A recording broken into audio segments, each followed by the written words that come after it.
कारा साहब, आपके सेक्रेटरी इन्फॉर्मेशन फैसल करीम कुंडी साहब ने 3 रोज पहले हमारे प्रोग्राम में कहा, कल शाजिब खानजादा साहब के प्रोग्राम में उन्होंने ये कहा कि नई डिलिमिटेशन की जरूरत नहीं है। सेंसस ऑल्दो नोटिफाई हो चुके हैं, लेकिन नई डिलिमिटेशन नहीं होनी चाहिए और इलेक्शन 90 दिन के अंदर होने चाहिए। जबकि नून लीग का यह कहना है कि डिलिमिटेशन लाजमी है और उसके बगैर इंतखाबात नहीं हो सकते, तो इंतखाबात में ताखीर होगी। शहजाद आज मियां रजा रब्बानी साहब ने भी इसी तरह के ख्यालात का इजहार किया है।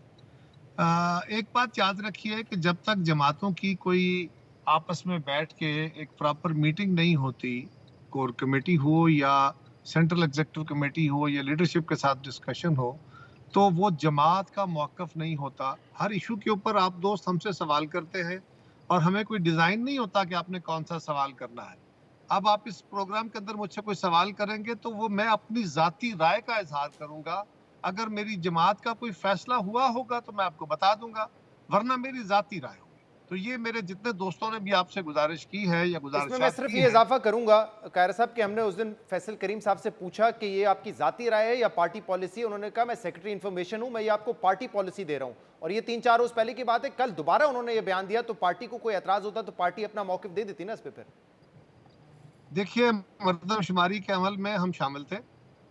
मरदमशुमारी के अमल में सिंध गवर्नमेंट शामिल थी और ये बात बिल्कुल दुरुस्त है। राणा साहब जो आपको कह रहे थे कि राणा साहब इस बात के बड़े वकील थे कि हमें इलेक्शन जो है वो जल्द अज जल्द करा देने चाहिए, हमें पॉलिटिकली सूट करते हैं। हमारा भी कुछ ऐसा ही ख्याल था, लेकिन ये बात याद रखिए कि 2017 की मरदमशुमारी के प्रोविजनल रिजल्ट्स को एक आईनी तरमीम के जरिए कबूल किया गया और उसके बाद खान साहब की गवर्नमेंट ने सीसीआई में फैसला किया था कि अगला इंतखाब मरदमशुमारी करा के किया जाएगा, क्योंकि पिछला इंतखाब या हल्के बंदियां जिस मरदमशुमारी पे कराए गए थे उसके प्रोविजनल रिजल्ट्स को अंडर प्रोटेस्ट आईनी तहफ़्फ़ुज़ दिया गया था। अब अभी राणा सनाउल्लाह साहब ने यह कहा कि पीपल्स पार्टी की आफ्टर थॉट है, क्योंकि जब वो सीसीआई में मंजूर करने जा रहे थे सेंसस को, जिसमें आप भी मौजूद थे, तो उनको ये मालूम था कि इसके बाद डिलिमिटेशन होगी और इलेक्शन में ताखीर होगी। और जिरगा में पिछले हफ्ते आपने भी ये कहा कि आपको भी इलेक्शन जनवरी फरवरी में होते हुए नजर आ रहे हैं डिलिमिटेशन की वजह से। लेकिन अब आपकी पार्टी कह रही है कि नहीं, 90 दिन से तजावुज नहीं होना चाहिए। तो राणा साहब कह रहे हैं ये पीपल्स पार्टी का आफ्टर थॉट है। नहीं, आफ्टर थॉट नहीं है। मैंने अर्ज किया ना कि ये अपने अपने मेरे अपने ख्यालात हैं। मैं जमात की राय नहीं दे रहा आपको, मैं तो आपको ओपनली कह रहा हूँ कि ये मेरा जाती ख्याल है और मैं जो आपको कह रहा हूँ ये बिल्कुल हकीकत है। मैंने जिरगा में भी कहा, मैंने इसके अलावा प्रोग्राम्स में भी जी। कहा और उस वक्त मेरा यही मौक़िफ़ था कि ये एक आईनी ज़रूरत है और ये किसी बददियानती या बदनीति की बुनियाद पे नहीं किया जा रहा। हाँ, अगर किसी को सूट करता है, नहीं करता है, वो एक अलग बहस है। जो हकायक हैं वो ये है और हमें खुली आंखों के साथ, खुले दिल के साथ हकायक को मानना है। ये बात याद रखिए, कौमी कंसेंसस रोज नहीं बना करते।